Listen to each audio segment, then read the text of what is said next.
عزیزان محترم، اللہ تبارک و تعالیٰ نے اس کے حبیب صلی اللہ تعالیٰ علیہ وسلم کو معراج کی رات میں بہت سارے وہ نظارے، بہت سارے وہ اس کی بنائی ہوئی نعمت کی جگہیں، جنت کی نہریں، اور پھر اس کے عذاب کی جگہیں اور عذاب کے طور طریقے، کس طریقے سے عذاب دیا جائے گا، کس طریقے سے لوگوں پر سزائیں ہوں گی، یہ ساری چیزوں کا مشاہدہ کروایا، اور ہمارے لیے اللہ کے رسول صلی اللہ تعالیٰ علیہ وسلم کے آنکھوں دیکھا حال ہم تک کے بیان کرنے کا موقع عطا فرمایا۔ اللہ کے رسول صلی اللہ تعالیٰ علیہ وسلم کی ذات ایسے عظیم ذات ہے کہ جس کے بارے میں عرب کے کفار بھی یہ یقین رکھتے تھے کہ آپ ہرگز جھوٹ نہیں بولا کرتے۔ ان لوگوں کو یہ چیز کا یقین تھا، ہم مومن تو بصدہا افضل طریقے سے اس کا ہم ایمان و ایقان رکھتے ہیں کہ اللہ تبارک و تعالیٰ نے ہمارے نبی کو معصوم بنایا ہے، ہر قسم کے عیب، ہر قسم کے گناہ، ہر قسم کے برائی سے اللہ تعالیٰ نے ان کو پاک رکھا ہے، ان کا مرتبہ عظمت اور بلندی والا اللہ نے بنایا ہے۔ ہمارے نبی جو بیان کرتے ہیں یقیناً حق اور درست ہوتا ہے، یقیناً ثواب ہوتا ہے، یقیناً بالکل درست ہوتا ہے، اور اس کے سوا کچھ ہمیں نظر نہیں آتا جو ہمارے نبی ہمارے لیے کہہ دیں۔ آخر ہم قرآن کو اللہ کا کلام مانتے ہیں، انہی کے بیان فرمانے پر، ان پر وحی کے نازل ہونے اور اس وحی کے وہ ہم کو سنانے سے ہم اللہ کا کلام مانتے ہیں، ہم اللہ کے رسول صلی اللہ تعالیٰ علیہ وسلم کو سچا جانتے ہیں۔ اور ویسے ہی احادیث میں جو یہ واقعات آئے ہیں، آنکھوں دیکھا حال جو رسول اللہ صلی اللہ تعالیٰ علیہ وسلم نے بیان فرمایا ہے، اس کو بھی ہم اسی طریقے سے مانتے ہیں جس طرح سے ہم دوسری چیزوں کو، اللہ کے رسول کے بیان کرنے والی چیزوں کو، بیان کردہ چیزوں کو مانتے ہیں۔ یاد رہے کہ اللہ کے رسول صلی اللہ تعالیٰ علیہ وسلم جب معراج کی رات میں آپ تشریف لے جا رہے تھے تو روایتوں میں آتا ہے کہ اللہ کے رسول صلی اللہ تعالیٰ علیہ وسلم کو ایک ایسی قوم کے پاس سے لے جایا گیا جو لوگ کھیتی اگا رہے تھے، فصل کاٹ رہے تھے، ایک ہی دن میں کھیتی پھر سے تر و تازہ ہو جاتی تھی، اور ایک ہی دن میں ان کے واسطے پھر کھیتی کٹنے کے لیے تیار ہو جایا کرتی تھی۔ یہ اللہ کے رسول صلی اللہ تعالیٰ علیہ وسلم نے یہ عجیب واقعے کے متعلق سے تفصیل حضرت جبرائیل امین علیہ السلام سے استفسار فرمائے کہ جبرائیل بتاؤ اس مثال کا راز کیا ہے، کیا معاملہ ہے، کیوں اس واقعے کو دکھایا جا رہا ہے؟ حضرت جبرائیل امین عرض کرتے یا رسول اللہ صلی اللہ تعالیٰ علیہ وسلم، یہ آپ کی امت کے مجاہدین ہیں جو اللہ کی راہ میں جہاد کرنے والے ہیں، ان کے نیکیاں اسی طریقے سے ہیں جس طریقے سے یہاں پر آپ کے سامنے یہ عمل نظر آ رہا ہے، یعنی ہر نیکی کے بدلے اللہ تبارک و تعالیٰ ان کو 700 گنا نیکیاں بڑھ کر کے عطا فرماتا ہے، اور ان کا جو عمل ہے وہ پھر تر و تازہ ان کے لیے پیچھے اسی طریقے سے اللہ تبارک و تعالیٰ باقی رکھ دیتا ہے۔ بہرحال اللہ کی راہ میں سعی کرنے والے کے لیے، اللہ کی راہ میں اپنی جان کو قربان کرنے والے کے لیے اتنی نیکیاں ہیں کہ جس کا کوئی اندازہ ہی نہیں لگایا جا سکتا۔ اور اسی طریقے سے اس قوم پر سے بھی گزرنا ہوا جس قوم کو اپنے ہی جسم کے گوشت کو کھانا نصیب ہو رہا ہے، کھولتا ہوا پیپ انہیں پانی کی طرح پینے کو دیا جا رہا ہے۔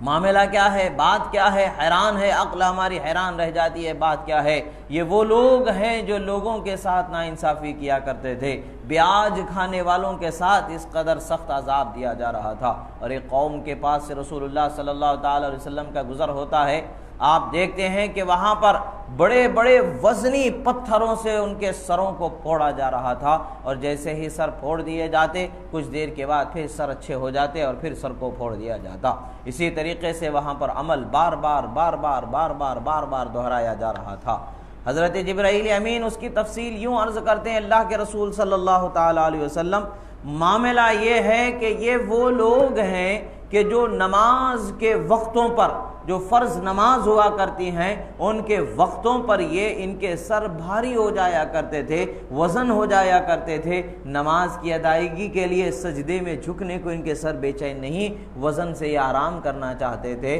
ان کے سروں پر یہ عذاب کو اللہ تعالیٰ نے مسلط فرما دیا ہے۔ سوچنے کی بات ہے، حیرانی کی بات ہے کہ آج ہمیں وہ عذاب ضرور اللہ کے رسول صلی اللہ تعالی علیہ وسلم نے آنکھوں سے دیکھ کر کے ہمیں بتایا کہ وہ کیسے عذاب دیا جائے گا، باوجود اس کے کہ ہم صدیوں سے یہ واقعات کو سنتے چلے آ رہے ہیں، اور آج ہمارے پاس ایسا حال بنتا چلا جا رہا ہے کہ نماز سے غفلت ایک ہماری عادت بن گئی ہے، ایک ہماری فطرت بنتی چلی جا رہی ہے۔ جس طریقے سے کھانا پینا یہ ہماری ضرورت و عادت بن گئی ہے، اسی طریقے سے نمازوں کو چھوڑ دینا معاذ اللہ ایک ہماری عادت بنتی چلی جا رہی ہے۔ یہ ہمارے لیے سب سے بڑی حرمہ نصیبی کی بات ہے، یہ ہمارے لیے سب سے بد نصیبی کی بات ہے کہ ہمارے اندر یہ عادت آتی چلی جا رہی ہے۔ یاد رکھیں، اللہ تبارک و تعالی نے عروج عطا فرمایا ہے تو ہمیں اللہ کے رسول صلی اللہ تعالی علیہ وسلم کے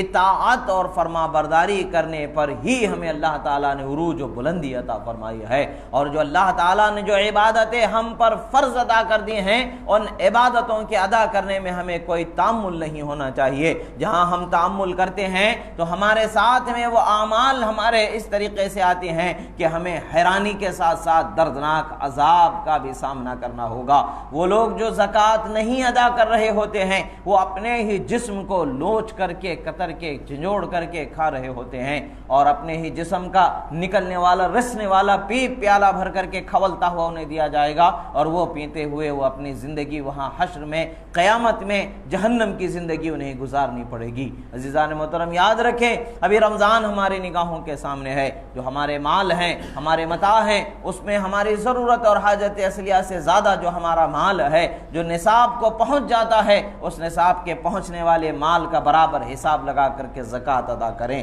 غریبوں کو جو اس کا حق ہے اللہ تبارک و تعالیٰ سے جو کی طرف سے جو ہم پر فرض ہے وہ ادا کریں، تاکہ اللہ کے عذاب سے ہم اپنے آپ کو بچا سکیں، اور غریبوں کو سہولت کے ساتھ ان کی زندگی گزارنے کے کچھ آپ سہارا اور آپ کی طرف سے کچھ ان کے سہارے مہیا ہو جائیں۔ عزیزان محترم، آج ہمیں دنیا میں ایک جہتی کی زندگی گزارنے کا سلیقہ حاصل کرنا ہے۔ آج دنیا کی قوم نے ایک ایسا مسلمانوں کے خلاف میں ایک ایسا پرچم انہوں نے بلند کر رکھا ہے، بلکہ مسلمانوں کے نام جن کو رکھ دیے گئے ہیں، برائے نام جو مسلمان ہیں، وہ مسلمانوں کے خلاف اپنے پیٹ کھودتے ہوئے، پیٹوں میں چھریاں گھونپتے ہوئے، گڑھے کھودتے ہوئے آگے بڑھتے چلے جا رہے ہیں۔ کبھی معاذ اللہ کوئی اسلامی احکامات پر اعتراض کرتا نظر آ رہا ہے، معاذ اللہ رسول اللہ صلی اللہ علیہ وسلم کے کلام پر اعتراض کرتا نظر آ رہا ہے۔ حد تو یہ ہے کہ اللہ کے کلام پر معاذ اللہ اعتراض کرنے والے پیدا ہوتے چلے جا رہے ہیں۔ یاد رکھیں، قیامت سے پہلے یہ سب کچھ ہونے والا ہے، دجال نکلنے والے ہیں، اور اللہ تبارک و تعالی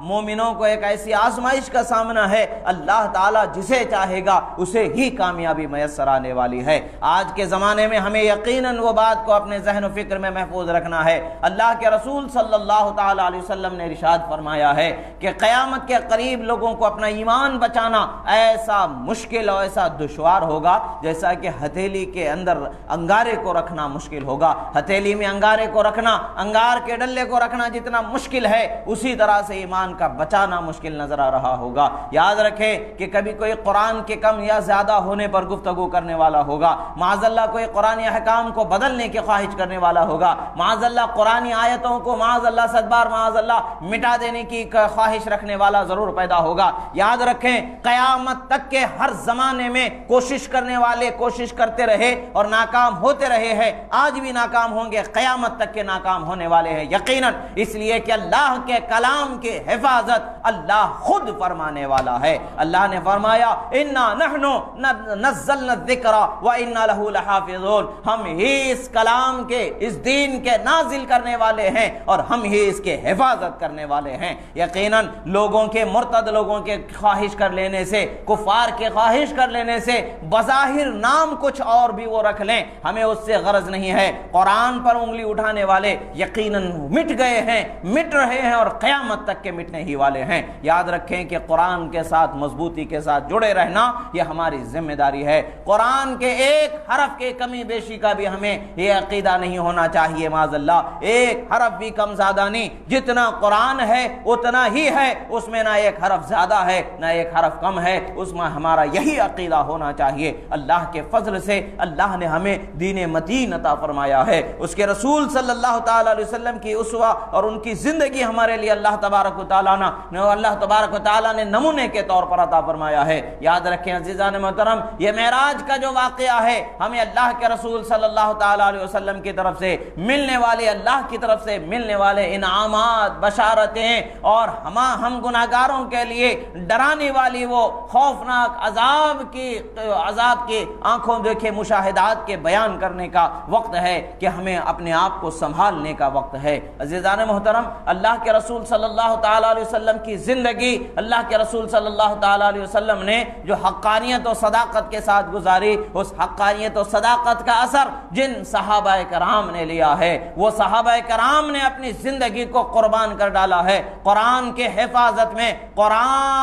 حفاظت میں انہوں نے اپنے جان کی پرواہ نہیں کی ہے، اپنے مال کی پرواہ نہیں کی ہے، اپنے آل اولاد کی پرواہ نہیں کی ہے۔ ہزاروں جانوں کو قربان کر دیا گیا ہے، ہزاروں شہزادوں کو قربان کر دیا گیا ہے۔ حد تو یہ ہے کہ کربلا کے میدان میں رسول اللہ صلی اللہ تعالیٰ علیہ وسلم کے شہزادوں نے بھی اپنی قربانیوں کو پیش فرمایا ہے، اور حقانیت کلام اللہ کی، اللہ کے دین کی حقانیت کی، دین متین کے حفاظت کی صدائے عظیم کو انہوں نے بلند فرمایا ہے، اور قیامت تک کہ اس کی گونجتی رہے گی، اور ہر اہل حق کے ذہن و فکر میں ان کی زندگی کا ایک بہترین نمونہ نگاہوں کے سامنے ہوگا۔ ہمیں آج اللہ کے عذاب سے ڈرنے کی ضرورت ہے۔ آج اپنے ذہن و فکر میں جو باتیں آ جائیں، ان باتوں کو زبان پر لا کر کے، شیطانی وسوسوں کو زبان پر لا کر کے اپنے اور اپنوں کے دین و ایمان کو برباد کرنے کا سبب نہیں بننا چاہیے، بلکہ ایسے وہم اور خیالات آئیں تو فوراً توبہ کرنی چاہیے، اور اللہ کی بارگاہ میں شیطانی وسوسوں سے پناہ چاہنی چاہیے، اور دین حق پر قائم رہنے کی اللہ تعالیٰ کی بارگاہ میں توفیق اور مدد کے طلبگار بنے رہنا چاہیے۔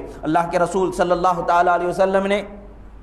آج ہمیں وہ جو زندگی بتائی ہے جو آخرت میں ہمارے سامنے ہے، اس زندگی کی ہمیں فکر کرنی چاہیے۔ جنتیوں کی بھی زندگی اللہ کے رسول صلی اللہ تعالیٰ علیہ وسلم نے بتایا، عظیم نعمتوں میں زندگی گزارنے والی آنکھوں دیکھے مشاہدات کو بیان فرمایا، اور عذاب کے بھیانک جو عذاب ہیں وہ عذاب کس طریقے سے ہیں۔ جہنم کے اندر لوگوں کو، ایک قوم کو رسول اللہ صلی اللہ تعالیٰ علیہ وسلم نے دیکھا، بڑے بڑے سانپ اور بڑے بڑے اژدہے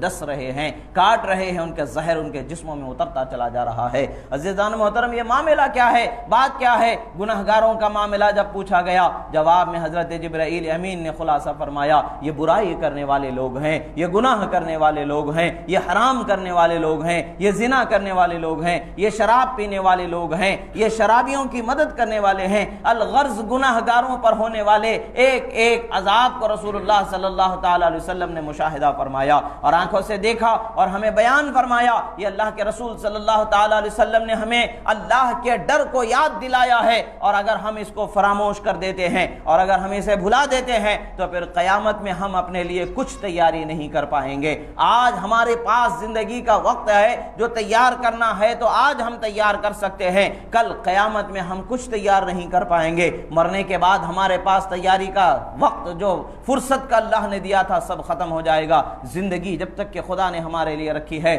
اس زندگی میں اپنے آپ کو قیامت کی تیاری کے لیے تیار کر لینا ہے، آخرت کا توشہ ہمیں تیار کر لینا ہے۔ عبادتوں سے ہمیں غفلت ہرگز نہیں ہونی چاہیے۔ اللہ اور اس کے رسول صلی اللہ تعالی علیہ وسلم کی جانب سے جو عبادتیں اللہ اور اس کے رسول نے ہم پر فرض کی ہیں، ان عبادتوں پر ہمیں پابند رہنا چاہیے۔ اثناء سفر میں رسول خدا صلی اللہ تعالی علیہ وسلم جب معراج کی رات میں آپ تشریف لے جا رہے تھے، ایک جگہ سے، ملک شام کے کچھ علاقوں سے، ایسی جگہ سے رسول اللہ صلی اللہ تعالی علیہ وسلم کا گزر ہوتا ہے کہ جہاں خوشبو آنے لگتی ہے۔ اللہ کے رسول صلی اللہ تعالی علیہ وسلم اس خاص خوشبو کی وجہ پوچھتے ہیں، حضرت جبرائیل امین عرض ہوتے ہیں، اے اللہ کے رسول صلی اللہ تعالی علیہ وسلم، یہاں حضرت موسیٰ علیہ السلام کے امت کے ایک وہ ایماندار خاتون اور اس کی بچی کی شہادت ہوئی تھی۔ اس جگہ پر ان لوگوں کو اللہ تبارک و تعالیٰ نے زمین میں آرام کرنے کا موقع عطا فرمایا۔ ان کے بدن کے حصے اس جگہ پر زمین میں دفن ہیں،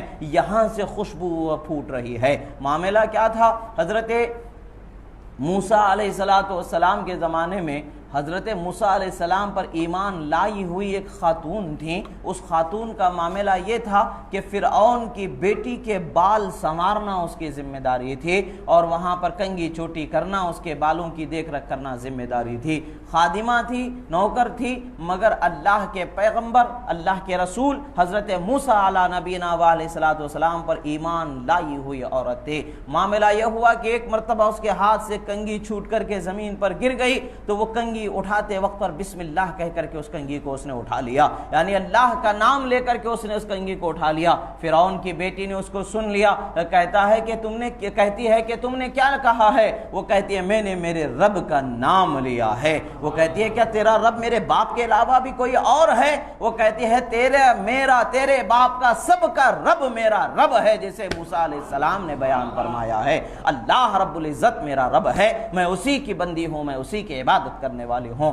یہ بات اس کو ناگوار گزری، اس نے فوراً جا کر کے اپنے باپ سے اس کی شکایت کر ڈالی. فرعون کا اپنے ہاتھوں سے اس کی بنائی ہوئی ساری زمین بکھرتی اور چھوٹتی نظر آنے لگی. اس نے اسے بلا کر کے لوگوں کے سامنے بھیانک اور دردناک عذاب سزا دینا چاہا تاکہ دوسرے لوگ ڈر کے مارے اس کا معاذ اللہ خدا ہونے کا اقرار کر لیں. مگر یاد رکھیں، جس کے دل میں ایمان کی دولت بس جاتی ہے، جو ایمان والا سچا بندہ ہوتا ہے، اسے آنے جانے والوں کی پرواہ نہیں ہوتی ہے، نہ بادشاہت کی ڈر ہوتا ہے، نہ حکومت کا ڈر ہوتا ہے. اسے تو صرف اور صرف رب العالمین احکم الحاکمین کا ڈر ہوتا ہے، اور وہ اپنے آپ کو اللہ کی رحمت کے جلووں میں اس قدر مست کر دیتا ہے کہ دنیا کی کوئی سزا، دنیا کی کوئی تکلیف اسے بال برابر بھی ہلا نہیں سکتی ہے. صبر و استقلال کے اس مقام پر اسے اللہ تبارک و تعالی فائز فرما دیتا ہے کہ وہاں سے کوئی اس کے پائے استقلال میں جنبش بھی دیکھ نہیں پاتا ہے. یہی ماجرا اس نے ایک مومنہ خاتون کا معاملہ تھا. یزید نے بلا کر کے حد درجے اس پر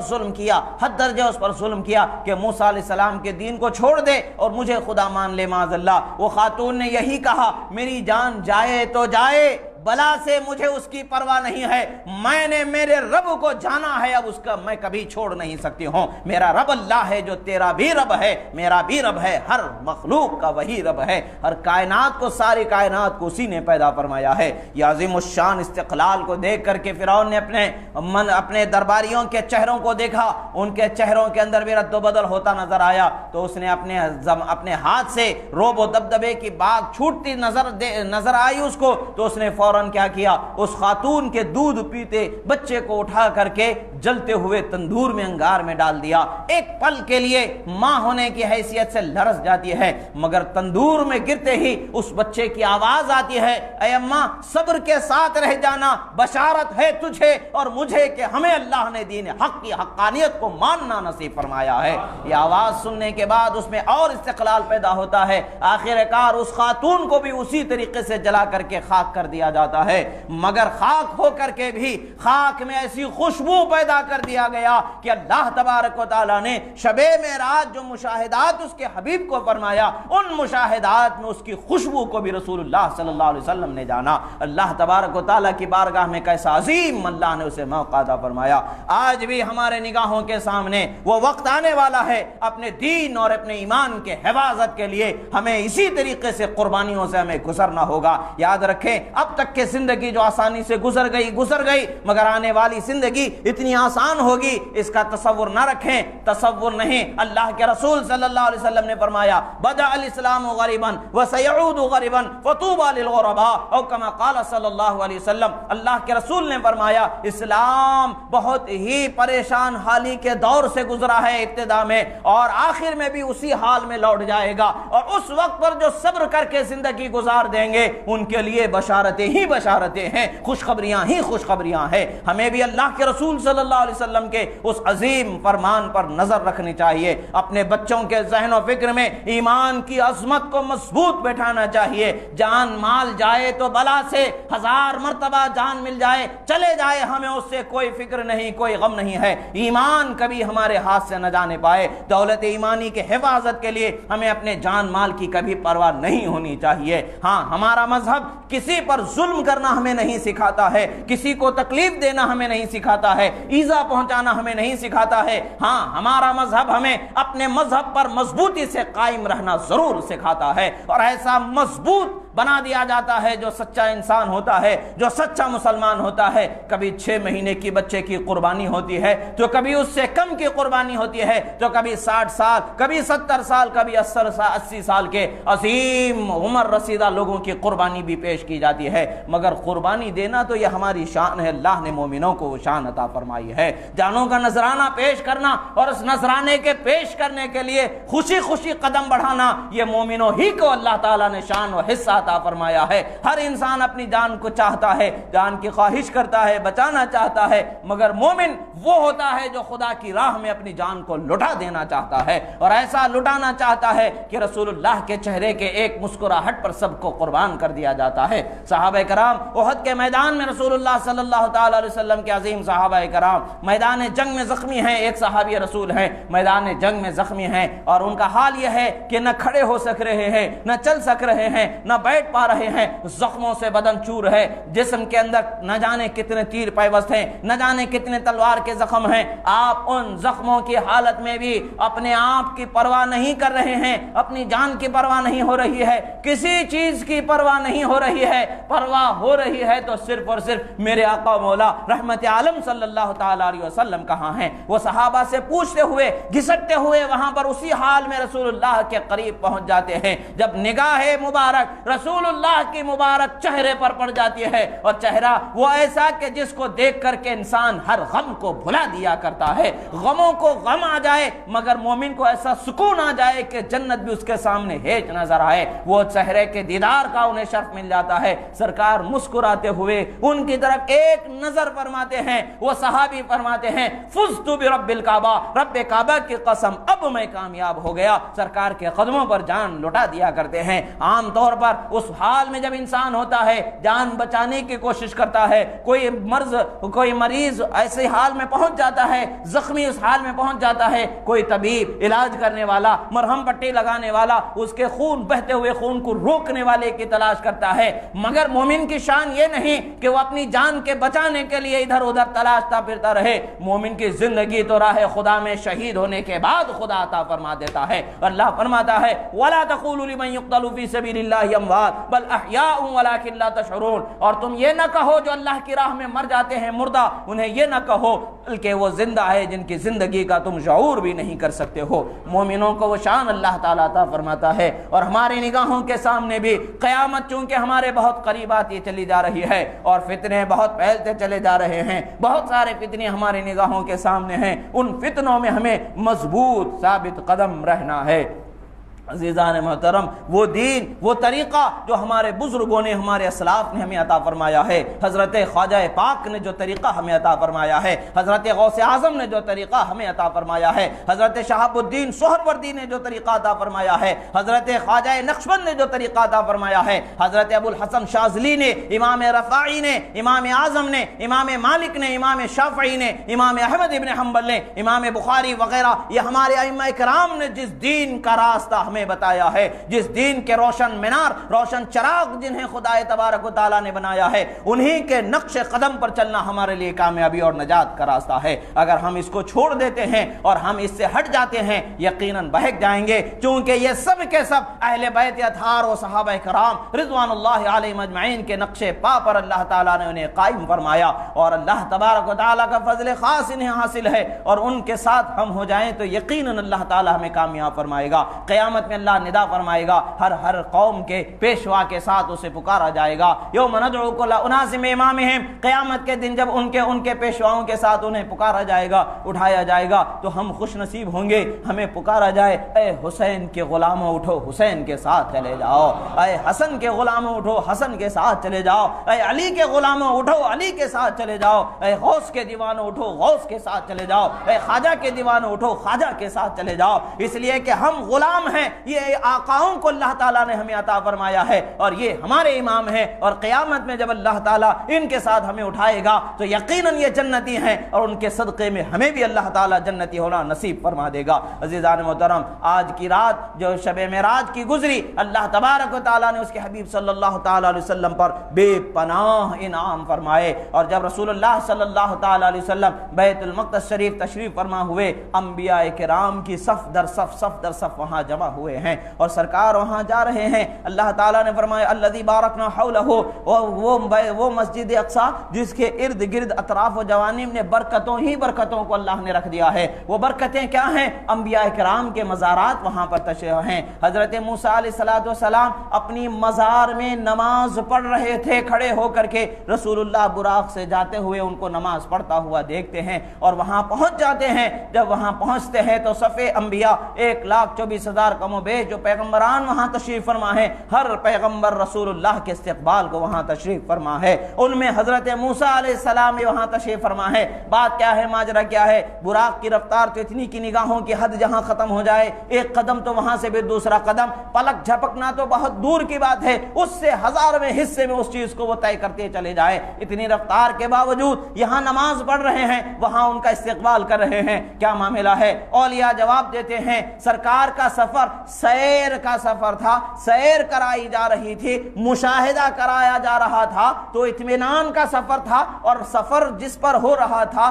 وہ براق تھی، براق کی ایک رفتار تھی۔ مگر موسیٰ علیہ السلام جو تشریف لے گئے ہیں وہ براق کی نہیں بلکہ نبوت کی رفتار سے وہاں پر تشریف فرما ہوئے ہیں۔ خدا نے نبوت کے مقام کو بہت بلند و بالا، بہت بلند و بالا بنایا ہے، اس کا ہم بیان ہی نہیں کر سکتے ہیں۔ حضرت موسیٰ علیہ السلام سے لے کر کے حضرت آدم علیہ السلام، حضرت عیسیٰ علیہ السلام تک سارے پیغمبروں نے رسول اللہ صلی اللہ تعالی علیہ وسلم کا استقبال فرمایا۔ سرکار مدینہ صلی اللہ تعالی علیہ وسلم نے سب کی امامت فرمائی، نماز ادا فرمائی، سب لوگوں نے رسول اللہ صلی اللہ تعالی علیہ وسلم کے پیچھے نماز ادا فرمائی۔ ہر پیغمبر ممبر پر کھڑے ہوتا ہے اور خدا نے جو انہیں مقام عطا فرمایا ہے وہ مقام بیان کیا جا رہا ہے۔ حضرت آدم علیہ السلام ان کے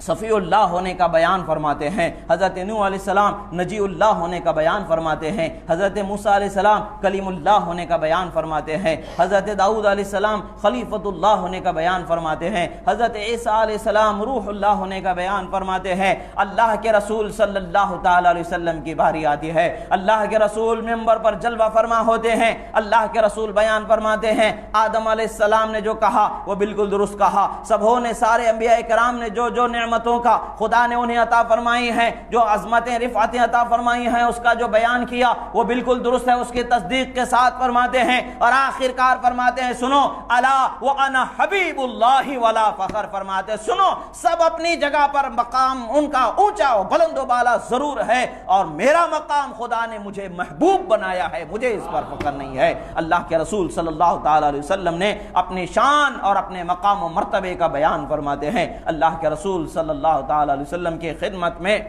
دودھ اور شراب پیش کی گئی، اللہ کے رسول صلی اللہ تعالی علیہ وسلم نے دودھ کو پسند فرمایا اور دودھ کو پیا۔ یہ رسول اللہ صلی اللہ تعالی علیہ وسلم کے لیے جبرائیل امین علیہ السلام نے، حالانکہ وہ جنت کی تھی، دنیا کی نہیں تھی، وہ جنت کی تھی، جنت کی وہ ہوتی ہے جس میں نشہ ہی نہیں ہوتا ہے، دنیا کی شراب حرام ہوتی ہے۔ ابھی اس وقت پر مکمل احکامات کا علماء فرماتے ہیں کہ مکمل حرمت کا حکم ابھی نازل نہیں ہوا تھا، اس سے پہلے کے یہ معاملات ہیں۔ بہرکیف اللہ کے رسول صلی اللہ تعالی علیہ وسلم نے دودھ کو پسند فرمایا، اور وہاں سے آپ دودھ پیتے ہیں۔ اس کے بعد پھر ایک خاص مقام ہے جسے قبۃ الصخرہ کہا جاتا ہے، ایک پتھر ہے جس پر رسول اللہ صلی اللہ تعالی علیہ وسلم تشریف فرما ہوتے ہیں۔ اب وہاں سے پھر آسمانوں کا سفر شروع ہوتا ہے، جو معراج جسے کہا جاتا ہے، یعنی بلندی آسمانوں کی طرف سفر فرمانا۔ پہلے آسمان پر عیسیٰ علیہ السلام سے ملاقات ہوتی ہے، اسی طریقے سے انبیاء اکرام علیہ السلام سے ملاقات ہوتے ہوئے سدرۃ المنتہا پر حضرت جبرائیل امین رسول خدا صلی اللہ تعالی علیہ وسلم کے ساتھ کھڑے ہو جاتے ہیں۔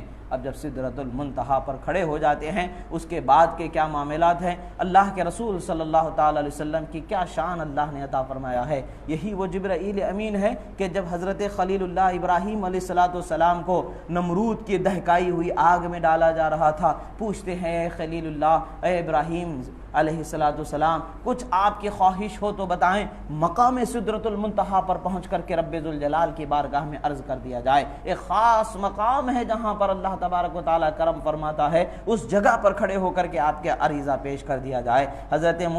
ابراہیم خلیل اللہ علیہ السلام کی خواہش کو پوچھا جا رہا تھا، حضرت جبرائیل علیہ السلام نے وہاں پر پوچھا تھا۔ آج وہ وقت آ رہا ہے کہ جبرائیل امین وہیں کھڑے ہو جاتے ہیں۔ سرکار فرماتے کیوں جبرائیل، یہاں تک تو سفر ساتھ میں ہوا، آگے کیوں نہیں؟ جبرائیل امین عرض کرتے ہیں یا رسول اللہ، ایک بال برابر آگے چلے جاؤں تو میرے پورے کے پورے پر جل کر کے خاک ہو جائیں۔ اور اللہ کے رسول صلی اللہ علیہ وسلم فرماتے ہیں جبرائیل کچھ خواہش ہو تو بتاؤ، رب ذوالجلال کے قرب خاص میں پیش کر دیا جائے، رب ذوالجلال کے قرب خاص میں پیش کر دیا جائے، کچھ خواہش ہو تو بتاؤ۔ روایتوں میں آتا ہے، علماء اولیاء بیان فرماتے ہیں جبرائیل امین نے ایک ہی خواہش کی، یا رسول اللہ ایک خواہش ہے۔ وہ خواہش کیا ہے؟ پل صراط سے جب آپ کی امتی گزرنے لگے، پل صراط سے گزرنے والے کٹ کٹ کر کے گریں گے، جب گناہگار گزرنے لگیں بال سے باریک تلوار کی دھار سے تیز اس پل پر جب گزریں گے تو کٹ کر کے جہنم میں گرنے کے بجائے خدا سے میرے لیے اجازت چاہیں کہ میں اس کے نیچے اپنے پروں کو بچھا دوں تاکہ وہ نیچے نہ گرے۔ ہمارے آقا و مولا صلی اللہ علیہ وسلم کو چونکہ امت سے بے پناہ محبت ہے، آپ سے جبرائیل امین عرض کرتے ہیں یا رسول اللہ آپ کو آپ کی امت سے جتنی محبت ہے اتنی محبت کو ہم دیکھتے ہوئے آپ کا اگر قرب چاہیں تو اسی راستے سے ہمیں آنا ہے، آپ کی امت کی حفاظت، آپ کی امت کی مدد میں لگ جائیں تو آپ کی رحمت ہم پر ہو جائے، اور آپ کی رحمت ہو جائے تو خدا کے قرب خاص میں ہمیں ایسا خاص اور ایسا مقام اور بلند و رفعت والا وہ ہو جائے کہ جس کا اللہ اور اس کے رسول ہی کو علم ہوگا۔ حالانکہ اولو العزم فرشتے ہیں، حضرت جبرائیل علیہ السلام اولو العزم فرشتے ہیں، مگر اولو العزم ہونا اپنی جگہ پر مسلم ہے، اللہ کے نزدیک اس کے حبیب محمد الرسول اللہ صلی اللہ تعالی علیہ وسلم کا سب سے زیادہ افضل ہونا، سب سے زیادہ اولو العزم ہونا بھی مسلم ہے، ان سے بڑھ کر کے کوئی نہیں ہے، اور وہ جسے چاہیں جس طرح چاہے اللہ کے قرب خاص میں اور قرب سے نوازتے چلے جائیں۔ اللہ تبارک